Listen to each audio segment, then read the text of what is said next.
What is up, guys? 806 Anglers here, and welcome back to another video. As you can tell by today's video and the name, the title of it, it's gonna be another fishing story. I decided that I'm gonna keep doing those. Anyways, before we start this video, we got a little bit of sad news.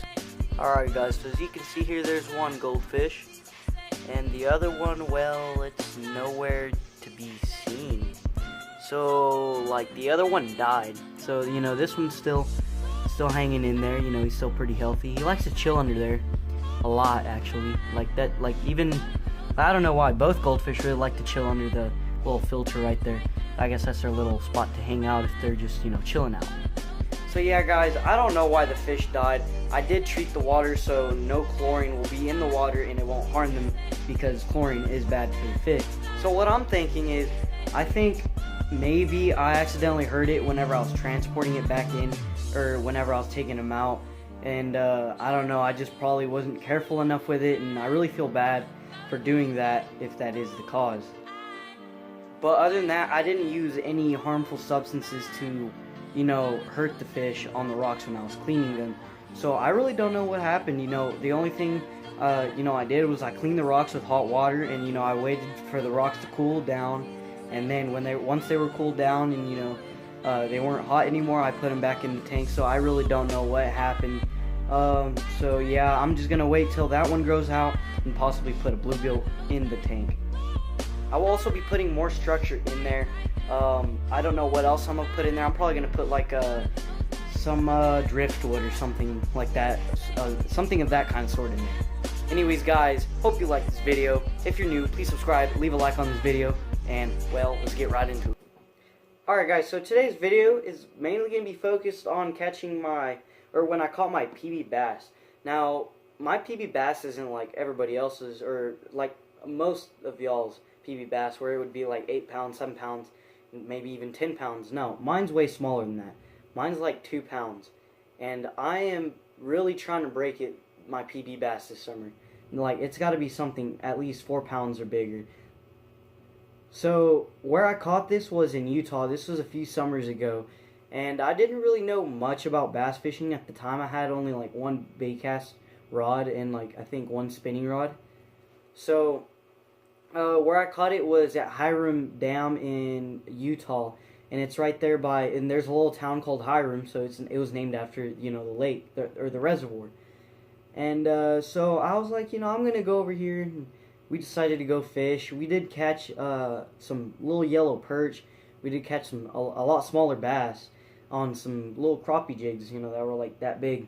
Anyway, so I'm just gonna do a little rundown of the day of what happened. So we got there, and I was like, you know, they have bass here. They have really big trout here, and they do have some perch, some little yellow perch, and some bluegills and stuff like that. So I was like, you know, let's try to catch a little bit of everything. My main focus was to try to catch, 1, a really big bass, 2, the really big trout they have. The really big trout they have are probably like at least a pound and bigger. You know, it is a reservoir, so it is a lot bigger area. So they got a lot of stuff to eat down there. So I really started out on trying to catch a trout first. And, you know, I used some power bait and a slip rig. You know, what I used here in Texas, basically, is what I used over there in that reservoir. So we seen this guy catching, you know, trout, and that's what really made me try to catch those trout, because they're really big. So I was like, I really got to catch one. And those trout would break my personal best. Those stockery trout, I don't really count those, because it's a stockery. Like, really, the fish are going to be big no matter what. So I was trying to catch my legit personal best trout that day too. It ended up not happening though, so yeah. Anyway, so after trout fishing, you know, I just left my rod out there with some power bait, and I just left it sitting there on a little holder, a little rod holder. So after that, you know, after I left my rod, I went for bass and, you know, a bunch of other species as well. And my main focus at that point was really just to try to catch a bass. Like, I didn't really care what like size it was, as long as it was a decent sized bass, you know. At least I catch a few of them. And we tried like a bunch of tactics and stuff like that. You know, I threw a Texas rig Senko, that didn't catch anything, and I threw a brush hog, I believe, that also didn't catch anything. That's my go-to bait. So I was like, that's kind of weird. So I started looking through my box, and I was like, let's see, what can we catch? Or what can we use that will probably produce? And, I saw this little jointed shad wrap from Rapala.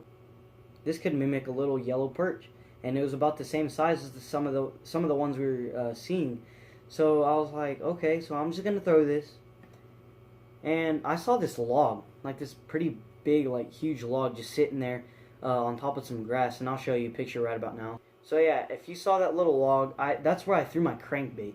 And I don't know what I was thinking, and I even told myself, I really shouldn't be throwing this here because I'm going to get hung up on all this stuff right here. I should just stick to throwing a Texas rig in this brush. But no, I didn't. I threw that, I threw that jointed shad wrap in there. Not directly inside of the brush, but I threw it like, right by it. And, I knew I was going to get snagged, so I was like, it's whatever. I threw, before that, I threw a couple casts, somewhere else. And then I was like, I should really try by that log, but I'm probably going to get snagged. After this cast, I'm just not going to throw here, because I didn't want to lose that lure. And so literally the first cast I threw over there, and, I was retrieving it, and then I felt it just like stop, like dead stop. So I was like, what the heck? Like I felt something heavy on there. So what I legit did this. I grabbed the rod and I started pulling it up like this, because I thought I was snagged. I was like, what the heck? I knew I was going to get snagged. I shouldn't have thrown it here. And then, right when I was pulling it up, I felt it fighting, and I was like, oh, I'm not snagged.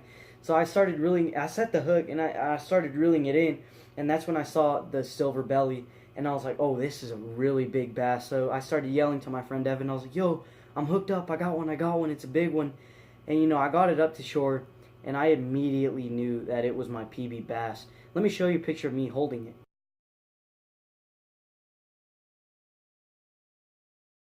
I really didn't think it was exactly 2 pounds. I thought it was more like 3, but I didn't have like a digital scale. It was a really old scale. So, we weighed it and it was exactly 2 pounds.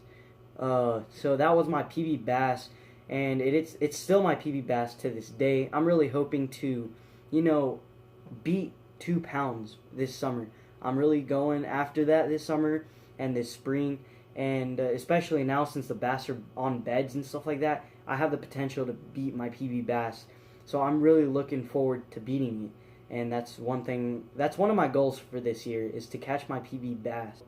I will try at other places like Greenbelt, and I've been hearing about this other pond that has pretty decent sized fish in there, like 6-pounders in there. I don't know if they're exactly 6 pounds, but we'll go find out, and hopefully we hook up into a big one. Alright guys, that is the end of this video. I hope you enjoyed this fishing story. It wasn't much, but I was like, hey, I missed my Tuesday upload.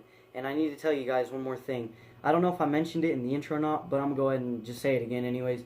I'm going to be uploading Tuesdays, Fridays, and Sundays. On Tuesdays and Fridays, I will be uploading from either 6 or 6:30, depending on how much I have the video edited.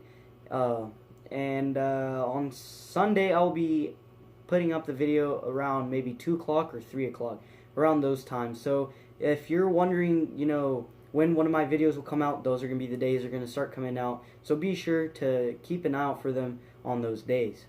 So yeah, if you're looking for a new digital scale, go check out Connect Scale. I will leave their link in my description. Anyways guys, that is it for the video today. I hope you enjoyed this video. I am close to 90 subs. Now my goal is to get at least 100 or more by this summer. Help me out by, one, if you're new, please subscribe to my channel and help me out. Share my videos, like my videos.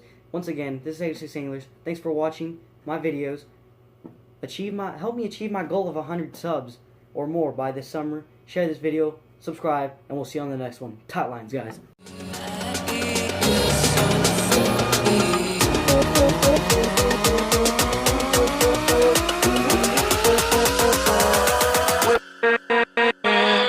With